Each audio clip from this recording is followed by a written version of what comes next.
लोग देखिए जिनका नहीं हुआ है, ये रॉड है, रॉड का लेंथ आपको दे रखा है, दिया है नहीं दिया?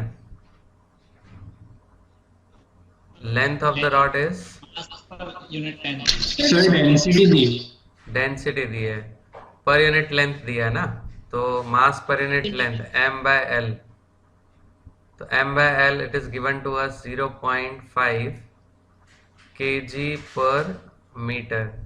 Okay, so an inclined plane is 30 degree, the rod is not allowed to slide down, मतलब इक्विलिब्रियम में है, net force will be 0. Further, the rod is flowing current in it and magnetic field induction 0.25 Tesla is acting on the in the vertical direction. ये magnetic field का direction हो गया ऊपर की तरफ, ठीक है. Further, the current flowing in the rod to keep it stationary.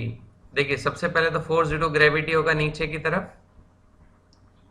ठीक है. अब ये फोर्स ड्यू टू ग्रेविटी के बाद यहाँ पे नॉर्मल कॉन्टेक्ट फोर्स आएगा रॉड का. Now this one will be 30 degree. mg will have one component, mg cos 30. Second component this side, mg sin 30. Okay, अब यहाँ ध्यान दें, ये आपके पास जो रॉड है, ठीक है, रॉड पे मैग्नेटिक फील्ड ऊपर है और लेंथ उस तरफ है. ध्यान दें, लेंथ जो है इंक्लाइन प्लेन के अलोंग है, तो फोर्स जो होता है magnetic force it will B ILB. अब क्वेश्चन उठता है कि ILB जो है वो किस डायरेक्शन में लगेगा. ध्यान दें, वो रॉड की और मैग्नेटिक फील्ड के परपेंडिकुलर डायरेक्शन होगी, ये सही है. यस देखो अगर हम लेफ्ट साइड में रखेंगे फोर्स को तो नीचे चला जाएगा रॉड, लेकिन रॉड को स्टेशनरी रखना है, वो एक ही सिचुएशन में हो सकता है जब वो किस तरफ लग रहा हो, direction of force right side. Okay, अब इस एंगल की हम बात करें इंक्लाइन प्लेन के साथ, तो ये 30 डिग्री होगा. यस और no? Yes sir. So the force component of force this side will be ILB cos 30 degree, ठीक है. अब ये इक्विलिब्रियम में है तो mg sin 30 का वैल्यू ILB cos 30 के बराबर होना चाहिए. ओके, फर्दर हमें चाहिए यहाँ पे करंट का वैल्यू, तो I जो होगा that will be mg sin 30 degree divided by LB cos 30 degree. Mass per unit length की वैल्यू है 0.5. G नहीं दिया है तो 9.8 लेंगे. sin 30 अपॉन cos 30 10 30 का value 1 upon under root 3. And over here magnetic flux is 0.25. इसको आप सॉल्व करें, you will get 11.32 amps. Solution समझ में आया बच्चों सबको? Yes sir. Yes sir. Yes sir. Okay, तो अगला क्वेश्चन देखिए आप लोग, करिए.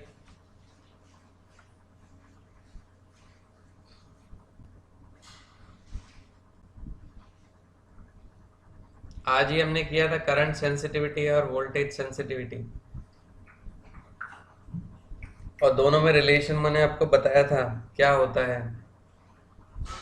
What was the relation between voltage sensitivity and current sensitivity? Sensitivity is equals to current current sensitivity is equal to voltage density by R. Voltage sensitivity was equal to current sensitivity divided by resistance. Am I right? Sir तो resistance will be current sensitivity divided by voltage sensitivity. अब question में देखें, आपको current sensitivity का value दिया है 5 division पर milli ampere, ध्यान देना है ना, पर मिली एम्पियर है तो 10⁻³ न्यूमरेटर में आ जाएगा, और वोल्टेज सेंसिटिविटी है 20 वोल्ट पर वोल्ट है, मतलब 20 डिवीजन पर वोल्ट है। तो ये अगर हम कैंसिल करते हैं तो 4 टाइम्स कैंसिल होगा। ऊपर आपके पास है 1000, सो 4 से ये आपका 125 time cancel, so the resistance will be 250 ohm. Is this clear to everyone? चलिए देखिए यहाँ पे, देखो 2 पैरेलल कंडक्टर्स हैं यहाँ पे,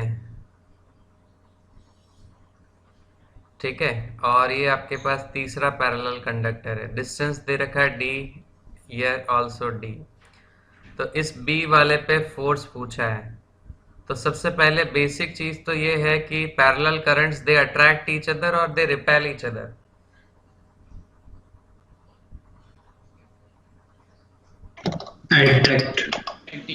अट्रैक्ट करते हैं, तो B जो है वो किस तरफ अट्रैक्ट होगा, C की तरफ।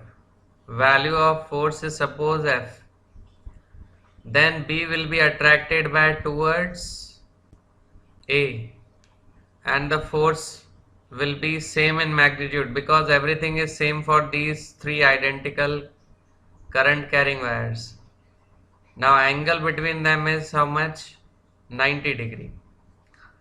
So first of all, force per unit length, the formula was mu naught I1 I2 upon 2 pi d.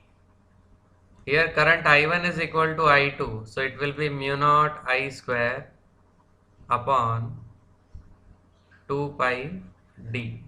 Okay, so we need force per unit length, so we have to find F by L. So whether you calculate F or F by L, okay, so I say this is F dash, suppose, so we want to calculate F dash. So resultant force on B, can we write it is under root of F dash square plus F dash square, or root 2 times of F dash. The value of F dash is mu naught I square upon 2 pi d. This 2 will be cancelled by the root 2 times, so mu naught I square upon under root 2 pi d. So this is force experienced by B. Is this clear to everyone? A long wire carrying a steady current is bent into a circular loop of 1 turn. ये आपको एक मान लीजिए एक wire दिया है and I amount of current is passing through this wire. इसका length मान लेते हैं L. Okay. Now it is bent in the form of circular loop of 1 turn. तो सबसे पहला काम किया, इसको एक सिंगल लूप में कन्वर्ट कर दिया, और इसकी रेडियस मान लेते हैं R, और करंट की वैल्यू है इसमें I. And magnetic field at the center of the loop is B. तो सेंटर ऑफ द लूप पे मैग्नेटिक फील्ड क्या होता है, mu not I upon 2R. M I right? अब यहाँ पे ध्यान दें, एक बहुत इंपॉर्टेंट बात है कि इस लेंथ को मैं 2 पाई R लिख सकता हूं।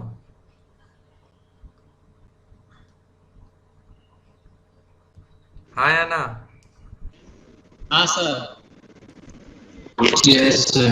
ओके, तो ये वैल्यू रख देते हैं, तो मैग्नेटिक फील्ड का जो एक्सप्रेशन आएगा हमारे पास, it will be mu not I upon 2 and this will be L by 2 pi. तो फाइनली ये हुआ mu not I pi upon L. This is second equation. फिर आगे दिया है it is bent into circular coil of N turns. अब इसको वापस से आपने सर्कुलर कॉइल में कन्वर्ट तो कर दिया, लेकिन अब इसमें नंबर ऑफ टर्न्स कितने हैं, n। तो अब मैग्नेटिक फील्ड की वैल्यू पूछी है, ध्यान दो। तो मैग्नेटिक फील्ड इस बार मान लेते हैं कितना है, B1 है। तो सिंपल अगर सिर्फ एक ही टर्न होता तो मैग्नेटिक फील्ड का एक्सप्रेशन हम क्या लिखते हैं, mu naught I upon 2r1। लेकिन इसमें नंबर ऑफ टर्न्स n है तो इंटू n कर देंगे। यहां तक बात समझ में आई सबको? Yes, sir. ओके। अब यहां पर देखिए फिर से R1 को अगर मैं लिखना चाहूं तो समझिएगा 2πr1 into n equals to l होगा। Yes, sir. Yes, okay. sir. तो R1 की वैल्यू हमें क्या मिल रही है, L अपॉन 2πn। तो यहाँ पे R1 की वैल्यू रखेंगे L अपॉन 2πn। अब जरा देखें 2 से 2 कैंसिल हो चुका है। फिर ये है mu not I N square into pi upon L. अगर आप ऑब्जर्व करें तो mu not I pi by L वो मैग्नेटिक फील्ड के बराबर है, इनिशियल मैग्नेटिक फील्ड। देखो Yes, sir. तो जो आपका B आ रहा है B1 वो कितना हो जाएगा, n square times of initial magnetic field.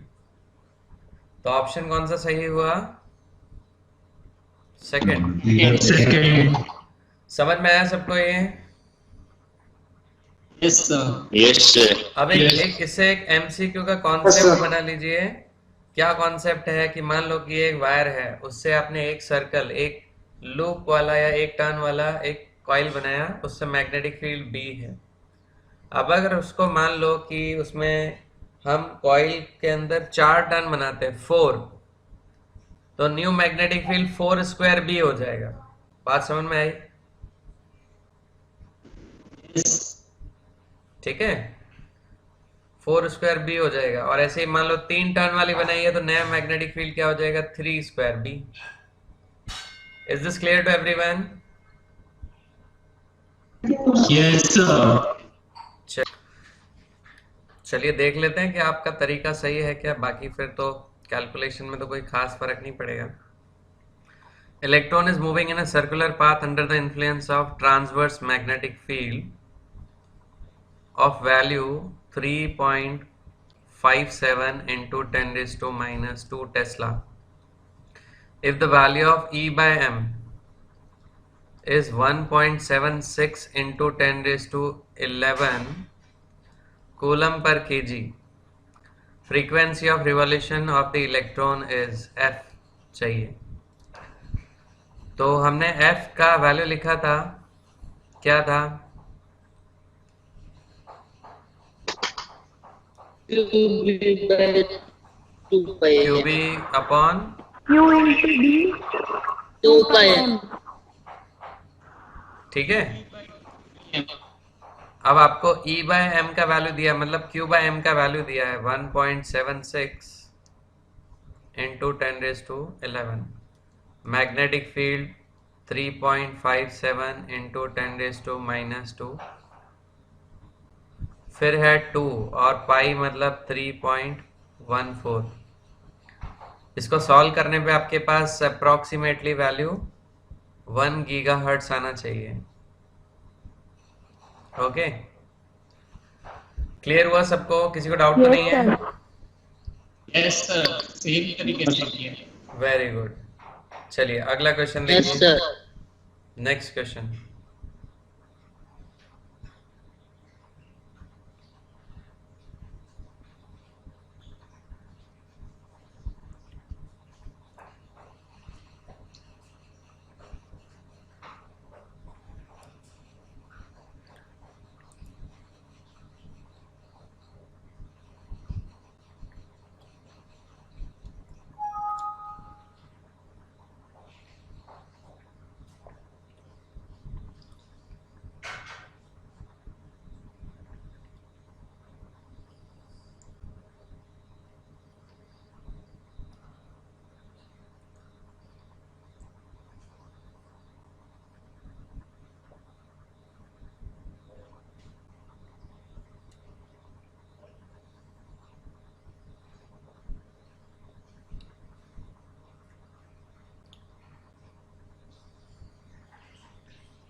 ये खटाने के लिए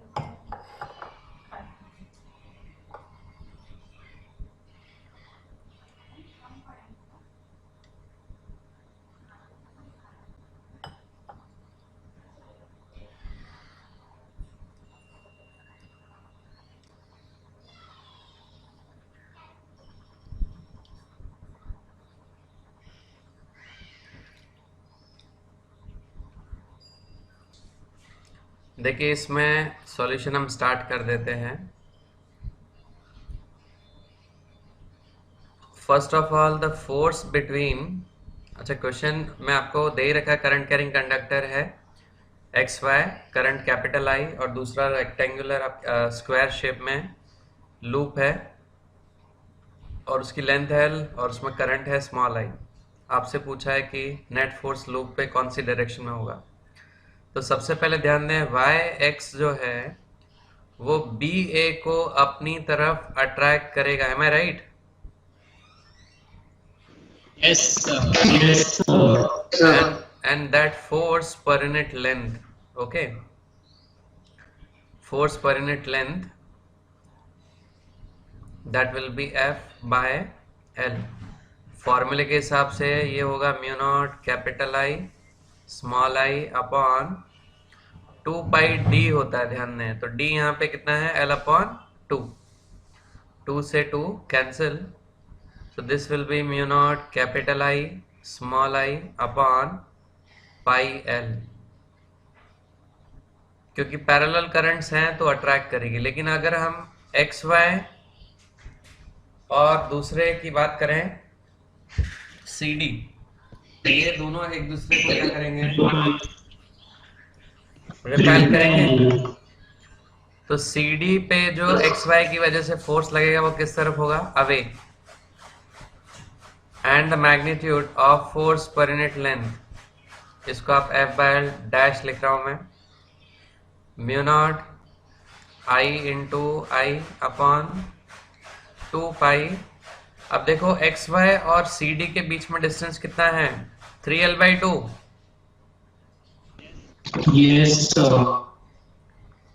तो 2 से 2 कैंसिल हुआ।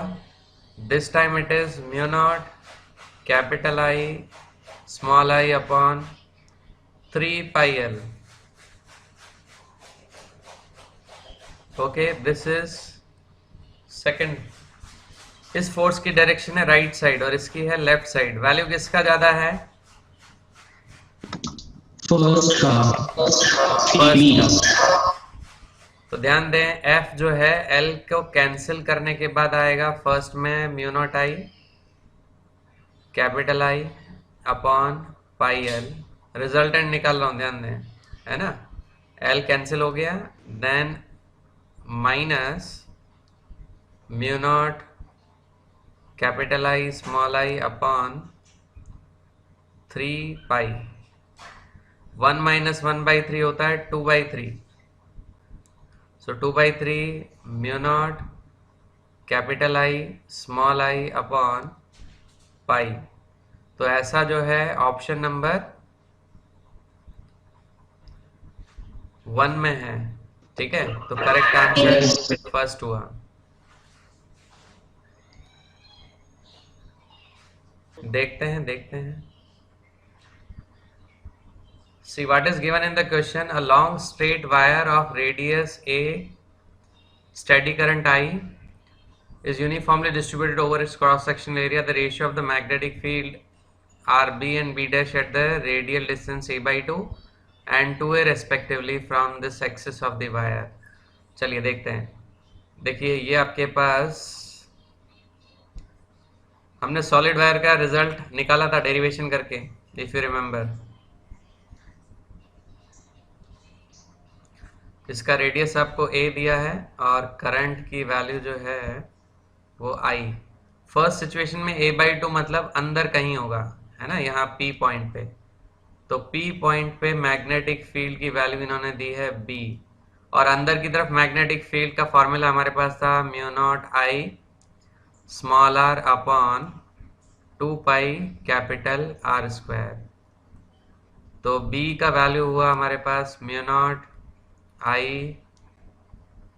आर की जगह a/2 अपॉन 2 पाई और आर कैपिटल के a स्क्वायर.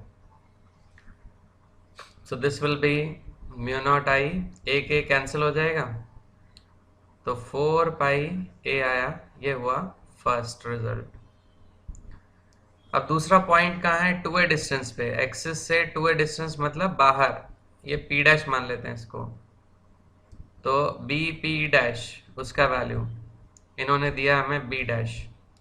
एक्सप्रेशन होगा mu not I upon 2 pi R. R की जगह लिखना है हमें कितना?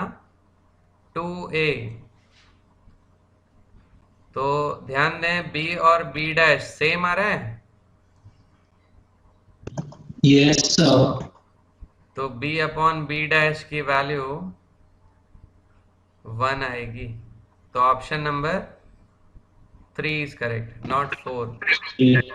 जिन्होंने भी 4 किया है ना वो डेफिनेटली एक ही फॉर्मूला लगाया उन्होंने, mu not I upon 2 pi R. अंदर भूल गए वो a/2 अंदर की तरफ है वायर के. ठीक है. Yes, sir. So remember that. लेकिन सर इसमें ऐसा कहाँ लिखा था सॉलिड है? क्या लिखा है? सॉलिड सॉलिड है. लिखा कहाँ है? Solid uniformly distributed cross sectional area से पता चल रहा है. होलो में यूनिफॉर्म क्रॉस सेक्शनल एरिया आएगा क्या? No sir. सर पता चल गया. Yes sir. ओके चलो अच्छा है, इससे एक पता तो चला. तुम लोग बहुत अच्छी तरह से क्वेश्चन पढ़ते हो. चलिए देखिए next question.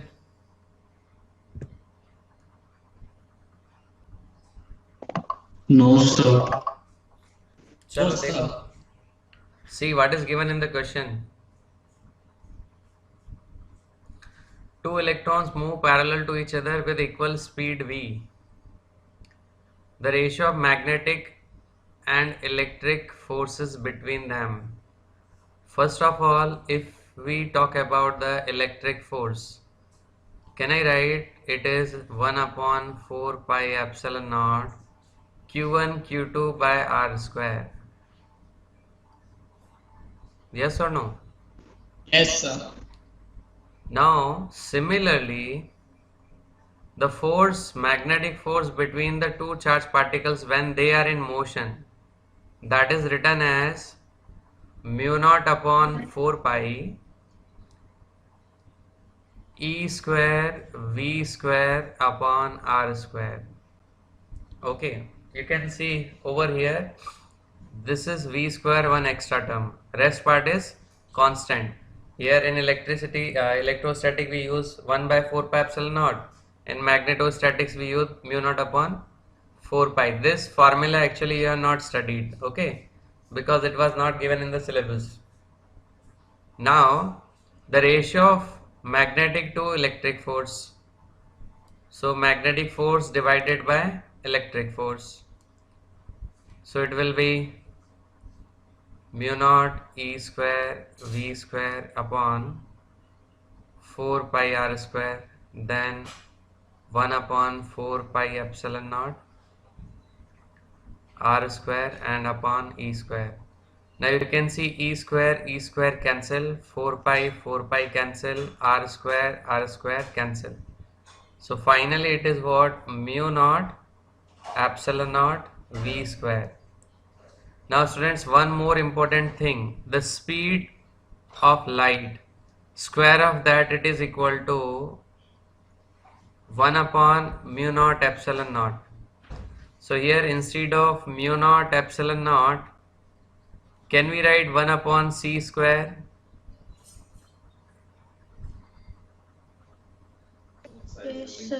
So it will be v square by c square. So which is the correct answer?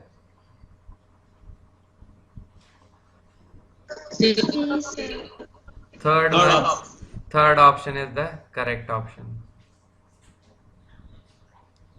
Is it clear to everyone? Yes sir. This is current carrying conductor, here carrying current I1. Second one is carrying current I2. Angle of inclination is theta, angle between them, and this distance is given to you r, and your length element is dl. Okay, now remember that we have to take the component of the dl, so this will be theta. So dl, component of dl along this vertical direction, that will be dl cos theta, and second one will be dl sin theta. Remember that parallel currents, they attract each other. It means force will be between these two components. Okay, and because of this perpendicular component, the force will be zero. So because of the first wire, and now we can directly write that force per unit length equals to mu naught I1 I2 cos theta upon 2 pi r. So we need force, so it will be mu naught I1 I2 cos theta into dl upon 2 pi r. So option number 3. Is this clear to everyone? Yes, sir. Yes, sir. Okay. Now, next question. I think everyone will do it very fast.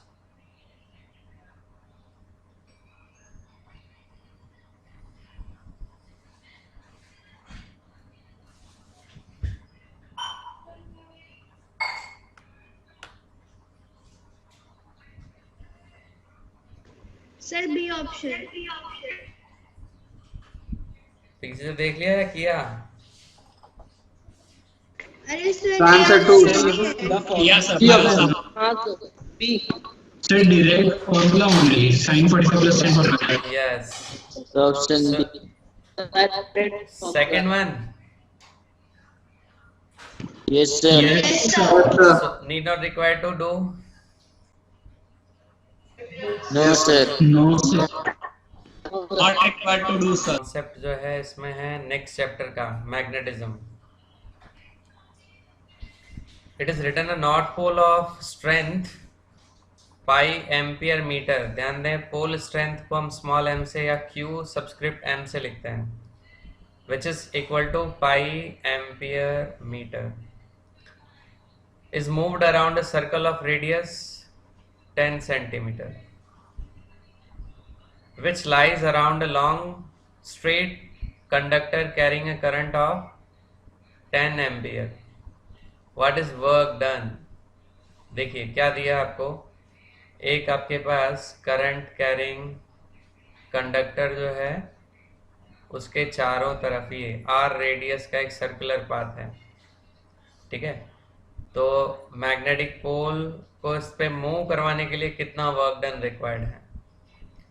तो in general सबसे पहले work done हम calculate करेंगे. तो work done variable force के लिए क्या लिखते हैं हम? Integration of force into displacement. ध्यान दो, पूरे सर्कल के अलोंग घुमाया है इसको, नॉर्थ पोल को या पोल स्ट्रेंथ को. ठीक है, तो work done will be F DL. यहां तक समझ में आया सबको? Yes, sir. Yes, sir. Now in electrostatic work done is what? Q into E होता है. Q into E. तो मैग्नेटोस्टैटिक्स Yes. में फोर्स होगा M इंटू बी. ठीक है, अब वर्क डन की वैल्यू कैलकुलेट करने के लिए हम इसका वैल्यू रख देते हैं इसमें M B and then DL. M and B in magnitude constant. Integration of DL, बताइए क्या लिखे हैं इंटीग्रेशन ऑफ DL को? 2 pi r. Very good, 2 pi r. Now magnetic field due to wire at a distance r, यहाँ P point पे या पूरे path पे मैग्नेटिक फील्ड क्या होगा? Mu not I upon 2 pi r. Correct है? Yes, sir. 2 pi r cancel. Then this is m into mu naught into I.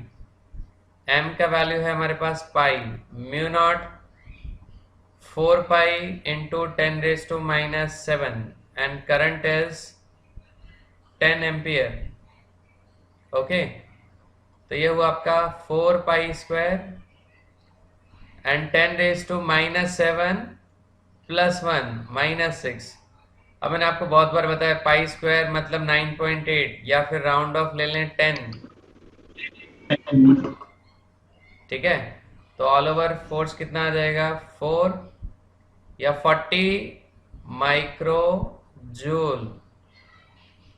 Work done is 40 micro joule. तो option number 2 is correct. Yes, sir. Is it clear to everyone? Yes, Yes, sir. sir. Okay, next one देखिए.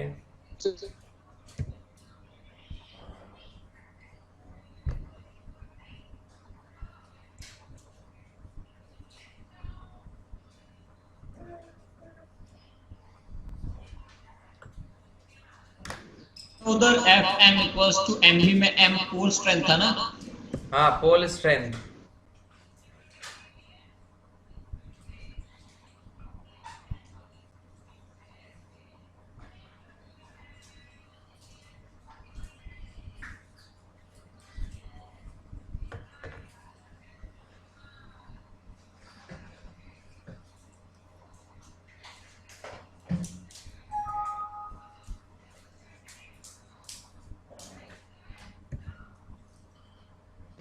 Yes sir.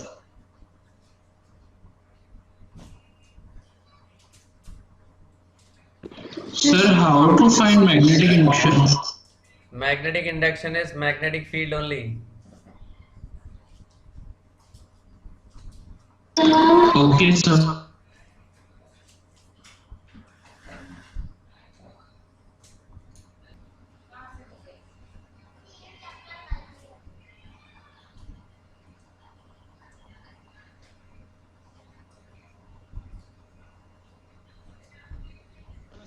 Option 10 raised to minus 7 Weber per meter.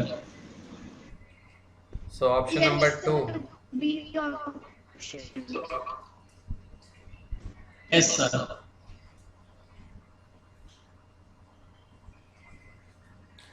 चलिए ठीक है. अच्छा, आप लोग जो है Yes.